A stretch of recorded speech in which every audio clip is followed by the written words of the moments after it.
Hello friends, welcome back to my channel. आज आपण या व्हिडिओमध्ये आपण जे रोज बोलतो म्हणजे ही वाक्य प्रत्येक जण बोलतोच अशी वाक्य बघणार आहोत। 50 वाक्यांचा हा व्हिडिओ आहे।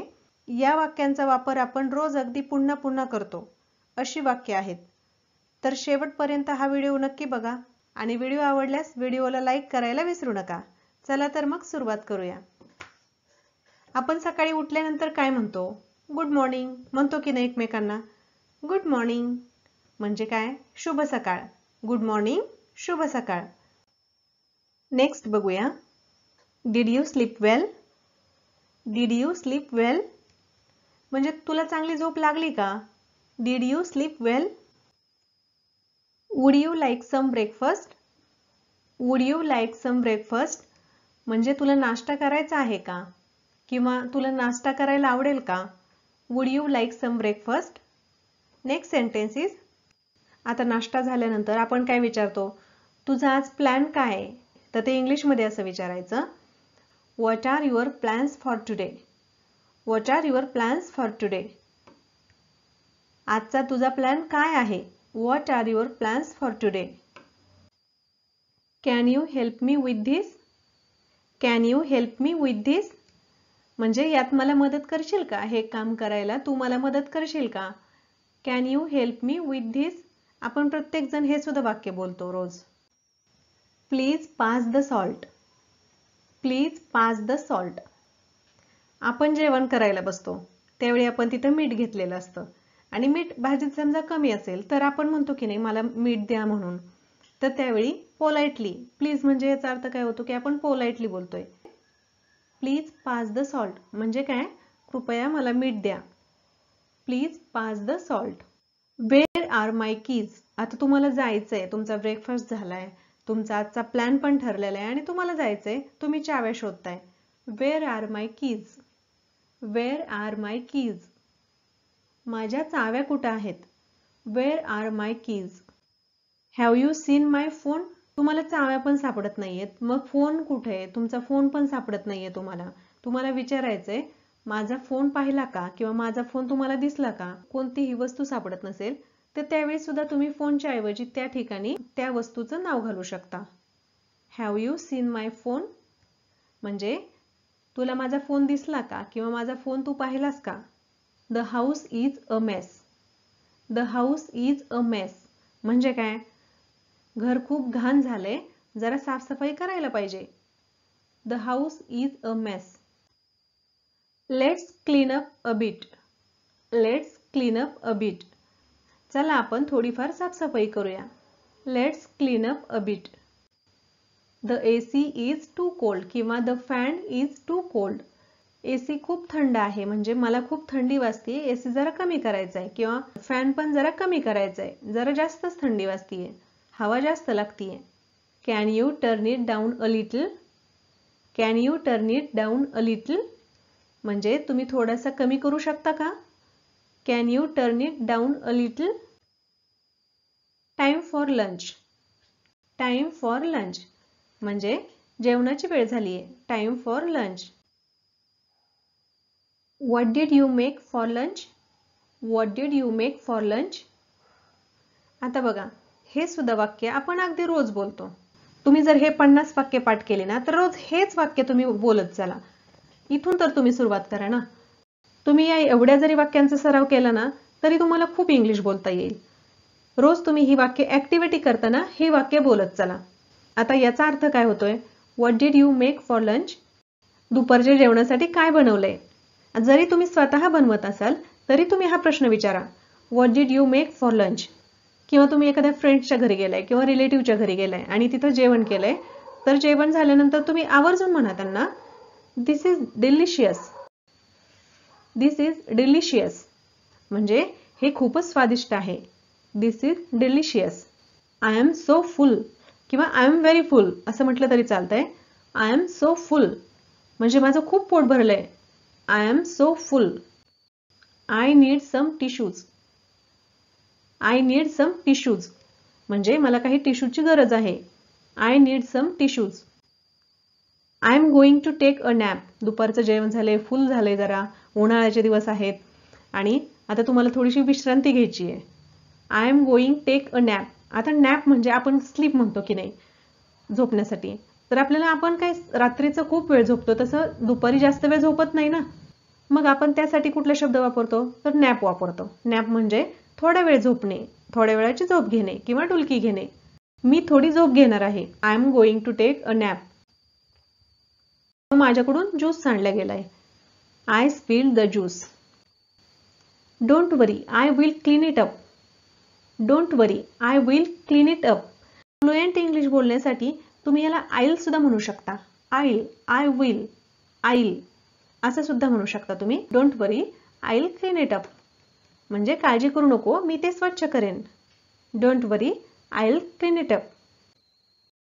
I don't want anyone's help. I don't want anyone's help. मला कोणाचीही मदत नकोय. I don't want anyone's help. माझं मी करतो, जे काय माझ्याकडून सांडलं आहे ते माझं मी साफ करतो. I don't want anyone's help. Do you want anything from the store.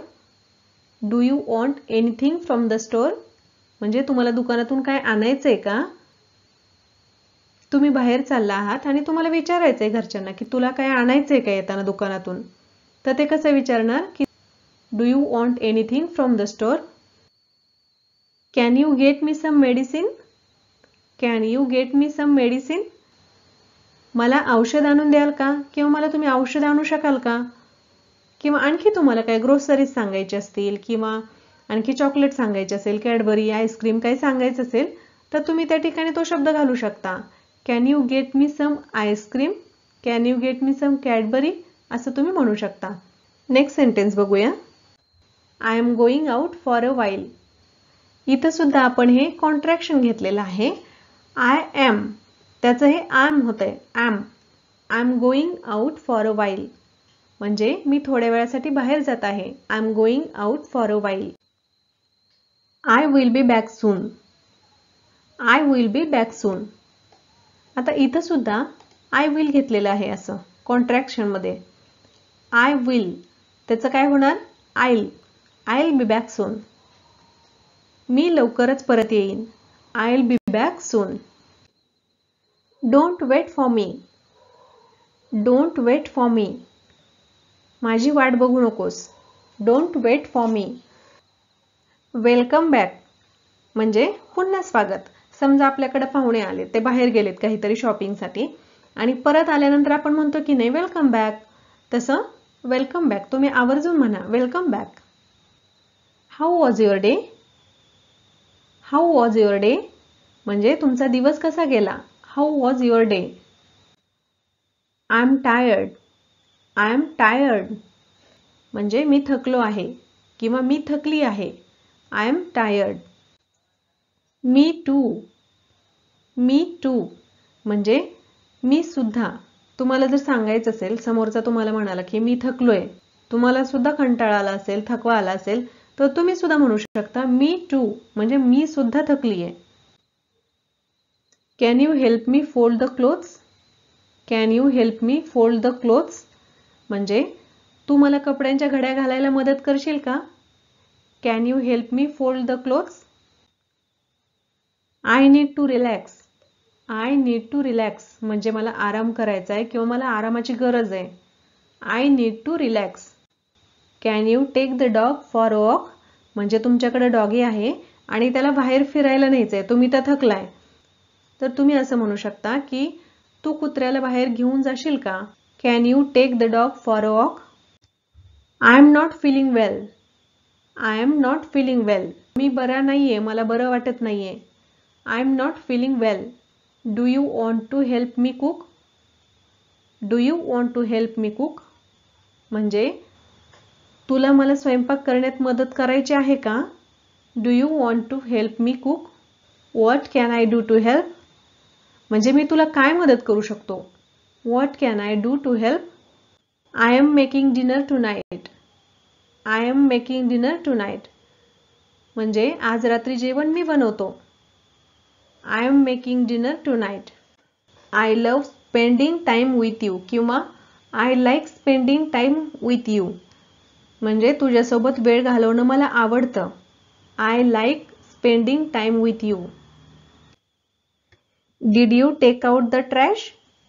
Did you take out the trash? तू कचरा बाहेर टाकला का? Did you take out the trash? I will do it in the morning. I will do it in the morning. मी ते सकाळी करेल. I will do it in the morning. I need to take a shower. I need to take a shower. मला आंघोळ करायची आहे किंवा मला आंघोळीची गरज आहे. I need to take a shower. What do you want to watch? What do you want to watch? म्हणजे तुला काय बघायचंय? Let's watch a movie tonight. Let's watch a movie tonight. आज रात्री आपण पिक्चर बघूया किंवा चित्रपट बघूया किंवा मूवी बघूया. Let's watch a movie tonight. I am feeling sleepy. I am feeling sleepy. आता बघा आपण इथं sleepy हा शब्द वापरलाय. म्हणजे काय? मला झोप येतेय. I am feeling sleepy. आता आपण मगाशी जे वाक्य पाहिलं तिथं नॅप हा शब्द वापरला होता. स्लीपीच्या ऐवजी आपण नॅप शब्द वापरला होता. तर स्लीपी आपण रात्री जे झोपतो त्याला आपण स्लीप म्हणतो आणि दिवसा जो झोपतो थोडा वेळ त्यासाठी आपण नॅप हा शब्द वापरतो. इट्स टाइम फॉर बेड किंवा it's time go to bed म्हणजे झोपण्याची वेळ झालीये. इट्स टाइम फॉर बेड किंवा it's time to go to bed. Can I have a glass of water? Can I have a glass of water म्हणजे मला एक glass पाणी मिळेल का? Can I have a glass of water? Brush your teeth before bed किंवा मग तुम्ही असंही म्हणू शकता brush your teeth before going to bed असं म्हटलं तरी ते सुद्धा बरोबर आहे. झोपण्यापूर्वी दात घासा. Brush your teeth before going to bed. Turn off the lights please. Turn off the lights please. कृपया दिवे बंद करा. तुम्ही झोपणार आहेत आता तर दिवे बंद करा. Turn off the lights please. Good night. Good night म्हणजे शुभरात्री. आपण शक्यतो सगळे गुड नाईटच बोलतो. शुभरात्री कुणी नाही म्हणत आहे शक्यतो. आणि गुड मॉर्निंगचं सुद्धा आपण गुड मॉर्निंग म्हणतो. म्हणजे शुभ दिवस किंवा शुभ सकाळ असं बोलत नाही आपण. गुड नाईट आणि हॅव अ स्वीट ड्रीम. सगळ्यांना तुम्हाला हॅव अ स्वीट ड्रीम म्हणजे एक छान स्वप्न पहा. Have a sweet dream. तर फ्रेंड्स आय होप की आजचा व्हिडिओ तुम्हाला आवडला असेल. ही वाक्य अगदी रोज बोलली जाणारी आहेत. तेच वाक्य बोलली जाणारे आहेत. तुम्ही जे काम करताय तर ते वाक्य तुम्ही बोला इंग्लिशमध्ये. तुमच्यामध्ये खूप इम्प्रूव्हमेंट होईल. तर आजचा हा व्हिडिओ तुम्हाला आवडला असेल तर या व्हिडिओला लाईक शेअर आणि या चॅनलला सबस्क्राईब करायला विसरू नका. Thanks for watching.